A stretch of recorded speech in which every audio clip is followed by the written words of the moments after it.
Yo, Igor J, but you can call me Dre, and today we're going to be talking about the top 5 most broken, overpowered cards to come out of Set 7 Archazia'S Island for Disney Lorcana. If you guys like my video, like it. If you guys like my channel, subscribe to it. If you guys want to see more content like this where we're kind of just talking about the game and not really talking or playing too much, just more talking about the stuff, please feel free to let me know, and please comment below if you guys agree with any of the things that I'm saying or disagree with any of the things that I'm saying. Dre, you're stupid. These cards are terrible. I don't know why you would say that. Or Dre, you know, these are the most broken cards in the game. You're a genius. Whatever you guys want to say, please feel free to let me know. But without further ado, let's go ahead and get into it. Starting off with our first card at number 5. God 2 Experienced Enforcer, a 4-cost steel card, 2/4. When you play this character, characters can exert to sing songs until the start of your next turn, and with a second broken effect saying each player pays 2 or more to play actions or items, but it doesn't apply to singing songs. So I think this card's going to be good. I really feel like the steel cards are going into this direction with 3-3-peat, where they kind of stop and freeze their opponent from being able to play their actions or their songs or whatever. And honestly, even here, each player pays 2 or more, not just to play actions and items as well too. This card's going to be very good against not only the steel mirror, which obviously it's going to be really strong in, because on the turn that it's played, people can't sing songs. So that means when it goes back to your opponent, they can't sing their songs and they can't get rid of this Gantu. And not only that, it's going to make actions be a lot more expensive. So I think this card will be good because against the blue-red deck, right, it's making cards like Brawl more inefficient. They have to pay 5 to be able to get rid of this Gantu on the next turn, or they have to pay, 4 to be able to play Visions. They have to play 9 to be able to play Be Prepared, right, if they're not singing these cards. And even better, they have to pay 8 to be able to play Pirate's Life, right? So a lot of these burn strategies are become a little bit weaker with this card. There's a couple caveats with this though. Obviously, it being a 2/4, it is easier to get rid of. 4 is nothing to scoff at though, to be fair, but it being a 2/4, especially with the Sapphire coil out, it's going to be really easy to get rid of this card with Baby Sisu maybe, right? So you can just coil Baby Sisu it, probably not that big of a deal, right, when it's out on the board. So maybe it's not the best into that kind of version of the blue-red deck, but I still think it can still be very strong. I think in other mirrors, it could be pretty good. Just making other people kind of efficient when it hits the board, making their game plan a little bit weaker. I think it ends up being really strong because of that reason. My only other disagreement with this, well, I guess it's not just one other disagreement. I have 2 issues with this card. The first one being that obviously it's a 4-cost uninkable. Because it's an uninkable, you want to have to play less of it, which means you're not going to see it as often, which means you can't really play it on curve as often as you'd like to. And then there's also always the fact that it's uninkable. So sometimes it'll rot in your hand if you don't want to play it against certain matchups that it's not going to be good against, such as the green-purple deck. Maybe it's not very good against that list. And my other thing is that when you play this card, right, notice its turn or its effect. When you play this characters can't exert to sing songs until the start of your next turn. So that means your characters, right? So say you're in a situation where you have the Gantu in your hand and then you have Strength of a Raging Fire. If you play the Gantu to get that extra body on the board, you can't sing Strength of a Raging Fire to be able to get it out. And that's my biggest issue with this card probably. I really don't like having to see this card, especially since it's an uninkable, next to Strength of a Raging Fire, because it makes my Strength of a Raging Fire a little less effective in that sense, because now you can't play it out on curve the way you want to. But even still, I think this effect is still really strong. It could really put a damper on your opponent's game plans, and just making the decks more and more inefficient to play, just like Pete does when you put this out, especially in the purple steel deck. If you'd like, you could always bounce this back with the snake. I feel like this card's gonna be good, and you could always sing Zeus through it. Again, 4 body is nothing to scoff at. I think this card's pretty good at number 5, but that's the reason why I put it at the number 5 spot, because it has those drawbacks. But even still, I think it'll be a pretty strong card. So on to number 4 of the best cards on Archazia'S Island, we have the Giant Cobra Ghostly Serpent. I keep calling this Jafar because he looks like Jafar from the Bucky deck. when we're playing it with Floodborns, and I just can't get that out of my head, but it's okay, cool. So Jafar is a 3-cost inkable 4/4, vanish. When an opponent chooses this character for an action, banish them. That means you target it with Mosquito Bite and it dies. When you play this character, you may choose and discard a card to gain 2 lore. So the reason why this card is so good is not just because of its 4/4 body and the fact that it's uninkable, but it only costs 3, whereas cards that normally do things like this, such as Goat, which gains you 2, essentially because it hits the board and then it has to be cleared, and it essentially can earn you 3 actually because it dies and also gains you 3, or sorry, when it quests then it can gain you lore when it dies as well too, so that one earns 3. So Goat's a broken card, not the point, but anyways. This is only costing 3, whereas the White Rose will only get you 1 lore. This will get you 2 lore. The only drawback is that you have to discard a card, but in this game, not too bad, especially when you're playing Purple Steel and you're playing those docks. It's really not that big of a deal. It turns some broken dead cards into essentially saying gain 2, so that's what makes it so good. And I think the biggest, craziest thing about this card is that it's a 4/4. That is huge. That is nothing to scoff at. That trades with 3/3, so that trades with, you know, 2/3 bodies. That's very difficult to get rid of unless you have, you know, the Ice Block of the Sapphire Coal to be able to brawl it in the red decks. It's not easy to get rid of, right? But even then, if it gets targeted with anything, it just dies. But the main thing about this is that when you play it in the Purple Steel deck, you can bounce it straight back, put it back on the field, you know, put it out, gain the 2, bounce it straight back. You don't even have to have it stick, right? So this being 4/4 is just huge. I think this card's going to be really good. I think this card's actually way more efficient than people think. Not only that, this is an inkable version of Goat, right? Of Rabbit, whatever you want to call it, White Rose, whatever card you want it to be. So honestly, I think this card's great. I think there's just a lot to talk about with the Purple Steel deck in this upcoming set, this upcoming format. I think the Purple Steel deck has a lot of tools that it can really play with, and Giant Cobra definitely adds on to that with what it's got going on. So yeah, definitely a good card. Not much else to say about that other than the fact that, you know, it is a huge body that you can do a lot with. So on to the next card. So next we have number 3 on the list. It's going to be a blue card, and you're going to notice a pattern from here on out. So all my people who know me, they know I do not like Ruby Sapphire, but I am always watching out for this deck. I always have to keep it on the radar, as the rest of you do too as well. So number 3, this is 6 cost Tamatoa, Happy as a Clam, a 4/5. When you play this character, return up to 2 item cards from your discard to your hand, already broken, lures for 2, and then whenever this character quests, you may play an item for free. Like, dude, talk about a custom card being built for Disney Lorcana's blue deck, dude. Like, seriously, they really put everything that you could ask for. Like, they might as well say take my car keys as well. Yeah, this card's crazy, right? You play it on 6, which is really cheap. It's inkable. It's a 4/5, which means it has to die to Zeus, right? And it, like, trades with Big Sisu.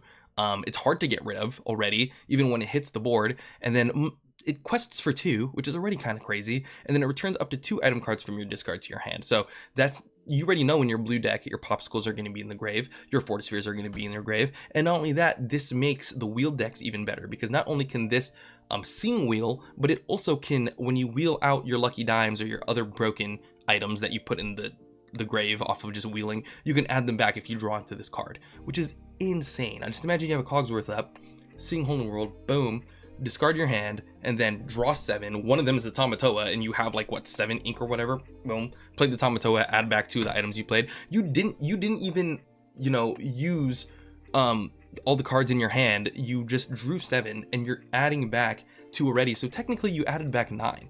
Right? So you technically only discarded like not even your full hand. You just put 2 of the items back onto your board and played out a Tamatoa for 6.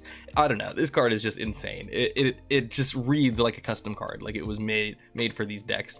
And I could see a lot of this going on. And let's not even talk about whenever this character quests, you may play an item for free, dude. Like, that's already insane. Everybody's thinking about, oh, let me play this dime out for free. I don't even have to wait anymore to play this dime out, right? Like, you can play this dime out, boom, still have 9 ink or whatever the blue decks are at that point in time. Tap 2, boom, do it, you know. And then you can play an actual dime as well too, with the amount of ink that you probably have to just end the game there, you know. And it lures for 2. It's just not a joke, you know. This card is very, very good. I can see a lot of utility for it already in the blue steel deck, and I'm sure the blue red players are, you know, testing it out and finding ways to make this card insane. So there's just really not much that I can even say about this card. Like, it's just custom built, really good card, 4/5, insane. Like, it's so hard to kill already. So anyways, I'm already getting angry talking about these blue cards. Let's go on to the next one, because these blue cards are here to stay, you know what I'm saying? The next card is going to be a 2-drop inkable Sapphire Coil. Man, did this one take Twitter by storm. This is an item. During your turn, whenever a card is put into your inkwell, you may give chosen character -2 attack this turn. So you guys already know Ice Block was a card that the Sisu on Ice deck was playing for a while. That was a 1-cost uninkable that you had to tap to be able to get its effect. This card, you don't even have to tap it. It is not uninkable. The only downside is that it costs 1 more, which really isn't a big deal. And then it's during your turn, whenever a card is put into your inkwell, you give chosen character -2 this turn. And that is not once per turn. That's just not. Because why not? Because why, right? Why would they make it once per turn? That would just be fair. Basically, you have Fishbone Quill, boom, boom, you know what I mean? Or, you know, they're not even playing Fishbone Quill anymore. You have Sail, boom, Sail. You know what I'm saying? And then all of a sudden, your Medusa is Sisuable. You know what I'm saying? Like, there's so many different things that you can do with this, right? Like, all of a sudden, you can put their Maui down to 3, their Half Shark down to 3, Medusa it, you know? Like, and that's because you ink twice. Right, so that means you can Medusa kill that. You can brawl something. You can brawl something on 3 that cost 3 before off of just this. You know, play this on 2, ink 3, brawl something, or you just ink once, brawl something that has 4 attack. Like, dude, this card's insane. This card is so good. Like, I was talking about the Jafar earlier, right? Like, being like, oh, this card, you know, isn't brawlable because it's a 4. Well, because this card's out, it is brawlable. You know, it is brawlable, which means because it has Vanish, it just insta dies. So that's not even, it doesn't even sound good anymore, right? This card is definitely deleting a lot of the good stuff that's going to be in the format. Just because of its existence. I don't know. I really think this card is really good. That's why I have it at my number 2 slot. You already know what the blue-red deck does. It wants to put all of these things attack down, and it's not once per turn. Like we're already inking. Like, that's what we do in blue, you know? Like, we're already inking cards. Like, obviously, if we have this out on the board, we're gonna do what we can to be able to use it, and be able to get rid of most of their board with the Sisu cards that are already really strong in the meta, and they're only going to get stronger. So I don't know, the blue cards are just getting so much support, but this card's super powerful, and it's inkable, man. It's an inkable item, and you can just crack it with Hiram. At worst, it is cracked with Hiram, or you add it back with a Tomato I just talked about. So, dude, these cards are just insane. And it's funny because I said this was going to be a top 5 list of the most broken cards that came out in Archazia'S Island, and honestly, so far it's been a I'm malding about blue. So but yeah, dude, this card is insane. This is why I have it at my number 2. It's just a really good card. So, and before we get to the last one, let's go ahead and talk about some honorable mentions, because I don't want to just talk about blue all day. Let's talk about some honorable mentions of other cards that I think are going to be pretty good, that I considered on this list as well too, but they kind of quite didn't make the cut for certain reasons. The first one's going to be Aurora Waking Beauty. I think this card's really good. It's a 3-cost inkable, 1/4, so its stat line is a little low for the attack stat, but Princess, it's a singer 5, so it costs 5 to sing songs, which I think is huge. And whenever you remove 1 or more damage from a character, ready this character, she can't quest or challenge for the rest of this turn.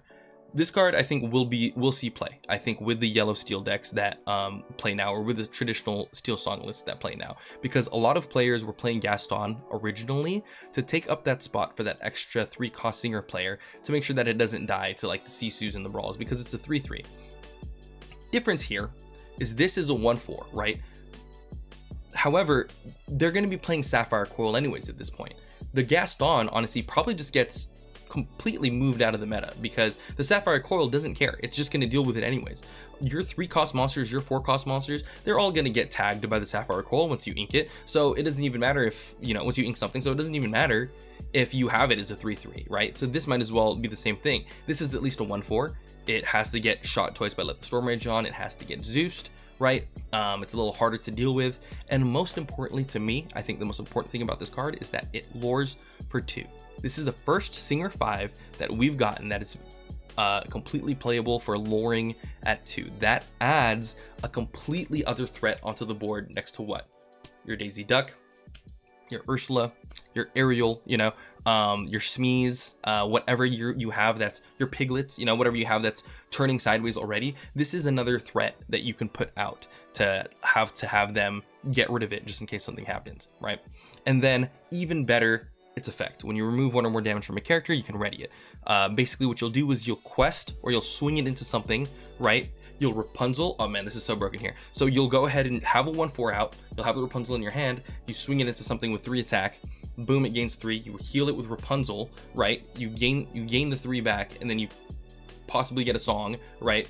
Ready it because it got damage removed. Sing whole new world through it, right? Sing grab your sword. I mean, there's definitely some possibility here. There's a lot that you can test. I think this card's good. I think this card can be very good. Like the worst thing about it is its attack stat being a 1/4, which makes it vulnerable to some of the red cards. But I think in some of the other matchups, some of the steel matchups, and just when you're even trying to aggro out and you rip this card off the top, it's better than ripping a Gaston because this lures for 2. Boom, you put it on the board. I don't have any singers in hand, but you know this thing's gonna quest for 2, so you better deal with it. You know what I'm saying? I think it kind of puts the deck over the edge because there's a lot of the times where the mine deck can't just end the game, or this traditional steel song deck can't just end the game. So this hits the board, and then it forces them to really think about, oh, do I want to hit that Piglet, or do I want to hit this Aurora? Do I want to hit this Ariel? I have to hit this Aurora because the Aurora does the same thing, so I have to hit that. Oh, and then they have a Naveen. You know, there's just a lot of threats in the yellow deck and the yellow steel deck that you can definitely put out, and this is just adding fuel to the flame, you know. So I don't know, I think this card's pretty good. That's why I have it at one of my honorable mentions.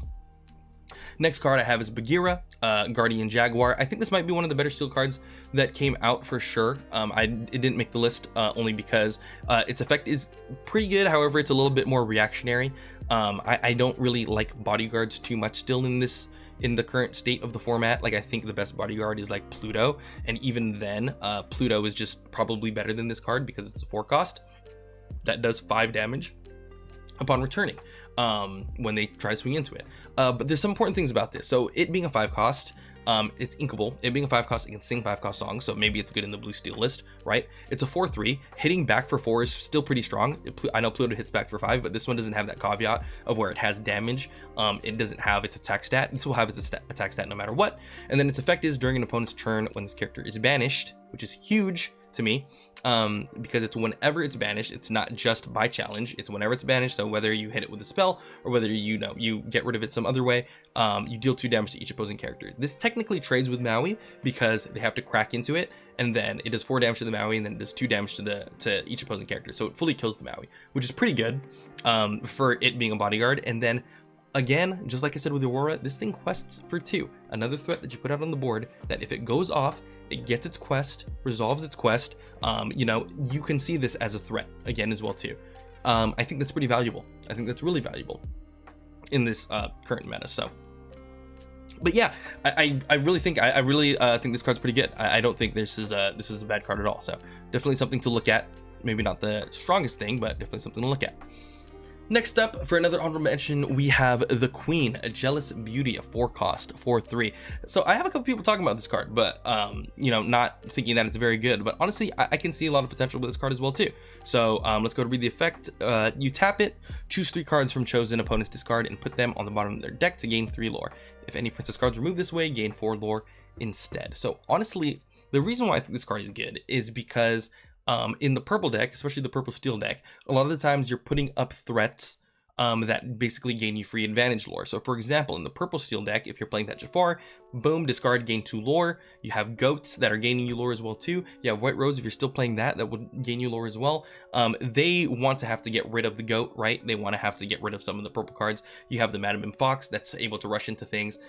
When you're putting all of that onto the board, putting the Queen there as well too, placing this out there, this is essentially threatening your opponent with 3 lore here, and this is only for 4. Not only that, it's an inkable, you know. So when you play this out, boom, the Queen, it's like, okay, boom, I'm gonna, you know, tap this for 3 lore next turn. I don't even have to technically quest it, I just have to tap it for effect, and then that'll be able to get me my 3 lore, as long as you have 3 things in discard. By the time you're at 4 on curve, your opponent's going to have 3 things in discard to be able to put back on the bottom of their deck. So because of that, this is always a bomb. Maybe it's not played at 4, maybe you play it at like 2, right?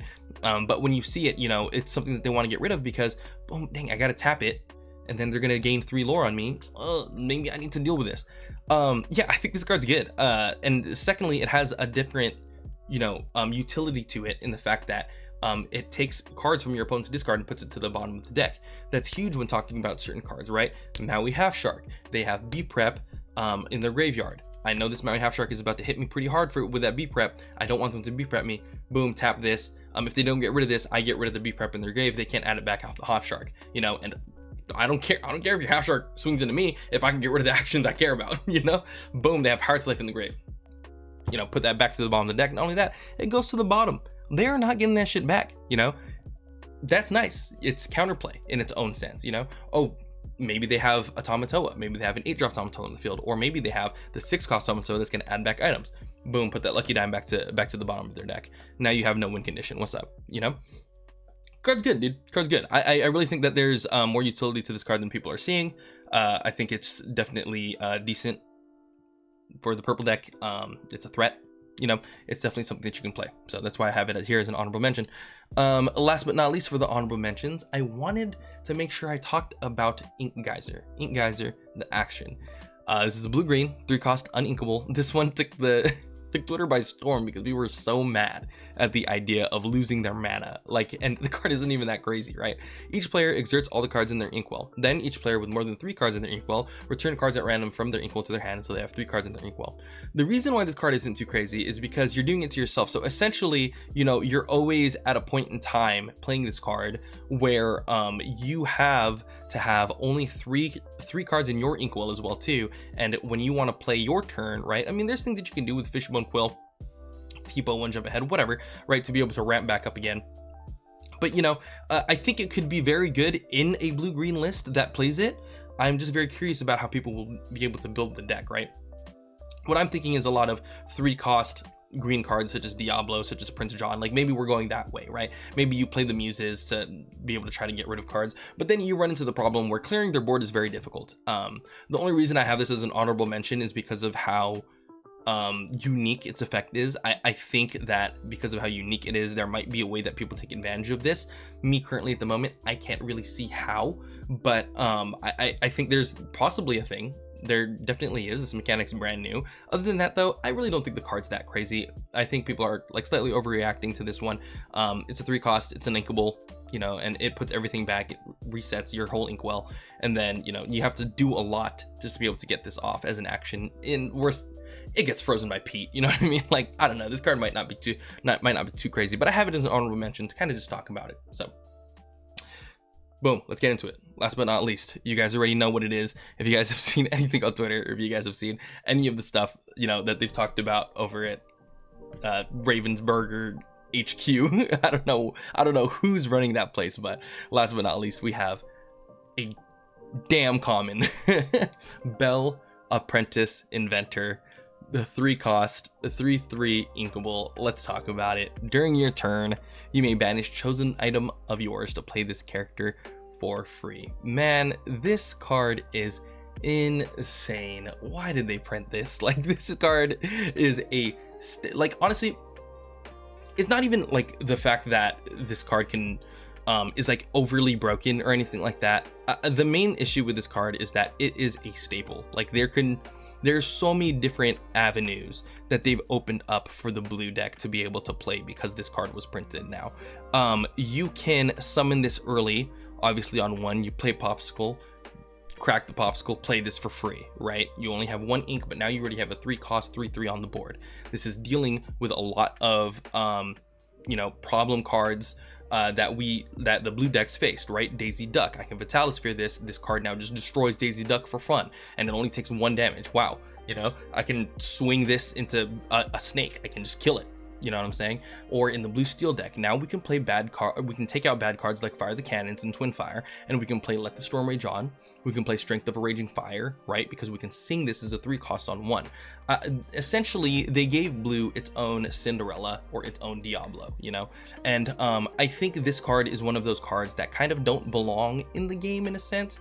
Not necessarily because the card's too good for the game or anything like that. I just think that this mechanic is brand new, in the sense that like Diablo also was similar in the fact that she would shift it by discarding an action card onto the baby Diablo on 2, right? And then you're able to play a 3 cost for free, which gives you a lot of draws, that has evasive and then can sing songs as well too.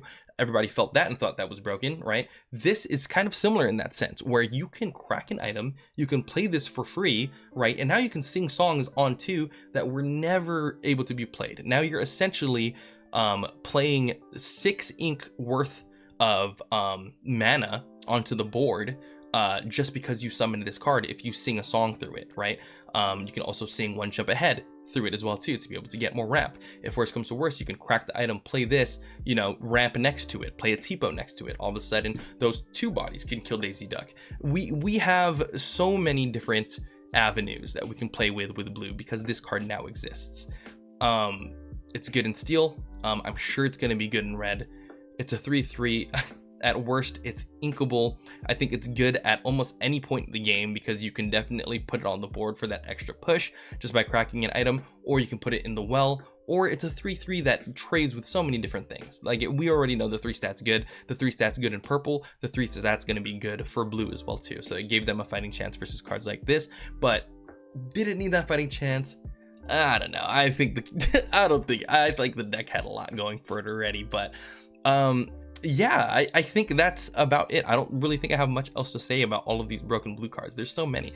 But let me know what you guys think in the comment section below. Dre, you're stupid. These cards aren't even that good. Or Dre, you know, I totally agree. Blue's broken. I'm so sick of it. You know, just let me know what you guys think. If you guys like the video, like it. If you guys like my channel, subscribe to it. If you guys want to see more, please feel free to comment. Let me know what you guys think.